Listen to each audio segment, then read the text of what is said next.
distract the dolphins and affect the presentation. Same goes for flash photography. Let's give them the undivided attention they deserve. Now, if you need to make a quick getaway, head towards the stairs. Seek out one of our friendly ushers at the top aisle of the theater.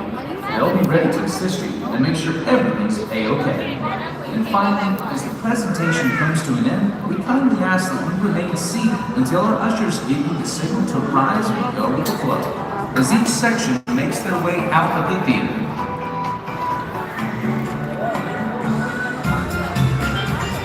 Now, without further ado, please put those fins together and give a warm welcome to one of our incredible dolphin trainers.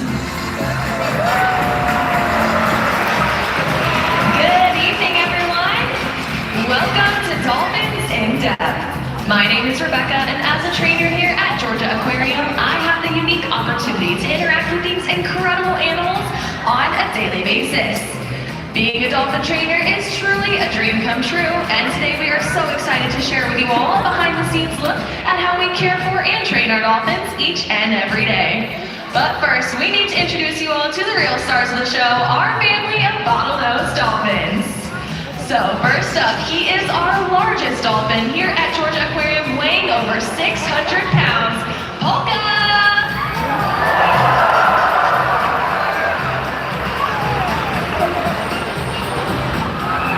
Up next, they are our dynamic duo. They're going to be making their way front and center to give you a dolphin-style wave hello.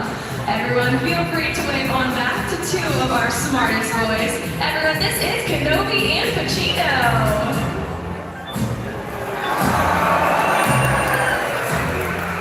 And last, but certainly not least, he is our most athletic dolphin here at Georgia Aquarium, known for soaring to heights of up to 20 feet out of the water. Everyone, give it up for Sydney.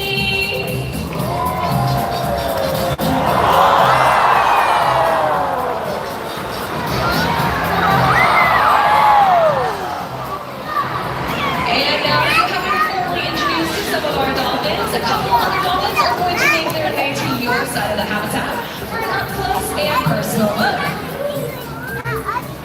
Now, all the dolphins that you will see here today are known as common bottlenose dolphins. They get that name from the distinctive bottleneck shape to their head. Now, dolphins, common bottlenose dolphins do not actually have a nose, but they are mammals just like us. This part of the dolphin's body that has that bottleneck shape is called the rostrum. At birth, this rostrum has several hair-like whiskers on it which aid in the nursing process. These hairs, which eventually fall out, are just one of the 5 characteristics that classify dolphins as mammals. All mammals give live birth and nurse their young. Mammals are also warm-blooded.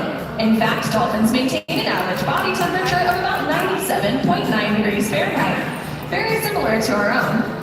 Now, the fifth and final characteristic that classifies a dolphin as a mammal is breathing air.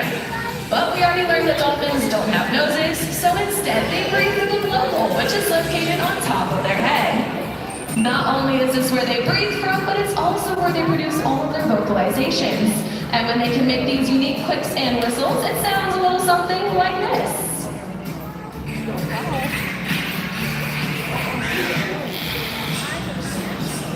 Thank you so much, boys. I could not have put that any better myself.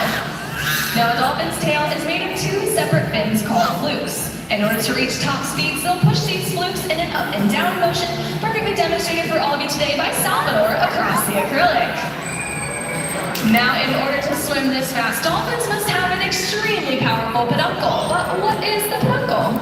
The peduncle is the section of a dolphin's body located behind the dorsal fin and just before the tail flukes. And this is where they get all of their strength. Not only does it allow them to be swift and powerful swimmers, but also to propel themselves and their trainers across the water. How about a round of applause for all 6 of our male dolphins for getting our show started today?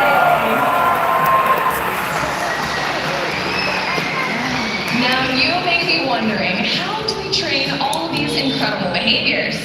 Well, we train our dolphins using something known as positive reinforcement. This means we ask our dolphins for behavior we would like to see, and then we reinforce or reward them with things that they like. Now, we can use a couple different things to reinforce our dolphins. The first is called primary reinforcement, and this is anything you instinctually find reinforcing such as the food that they eat, in this case, restaurant quality fish. But we can also use secondary reinforcers, and these are things that our dolphins have learned to enjoy throughout their lifetime. This could be things like toys, such as basketballs, it could be ice or chocolates and flavorless jello, or even time in the water with their favorite trainers. So for this next part of our presentation, I'm going to be inviting two of my fellow trainers, Candace and Carly, into the water with Kay and Salvador to demonstrate the incredible behaviors that they have learned over the years. So you all can sit back, relax, and enjoy this relationship building session.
Relationships with our dolphins, and we know their preferences and their favorite reinforcers, that is when we can begin to teach some new behaviors. Now, one of the first behaviors that we'll teach any of our dolphins when they are younger is something known as a target. Now, to target simply means to touch, so we will train our dolphins to target or touch their rostrum to our hands or to a target pole, which you'll see Trainer Chris has over on your side of the habitat. This is one of the many training tools that we can use when we are training our dolphins. Another one is something you may have heard so far throughout our presentation, and this is the whistles that we wear around our necks, or as we call them, a bridge. We call them this because they bridge the gap in time between when our dolphins do a behavior correctly and when we can give them that reinforcement. So when they hear that whistle, that is how they know that they have done a behavior correctly, and they know that they can come back to us to receive some of that reinforcement.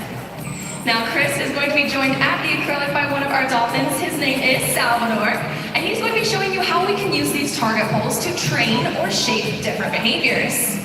So wherever we move these target poles, our dolphins should follow. So if Chris were to move that target pole in an up and down motion, that is how we can train Salvador to look like he's doing a head shake yes.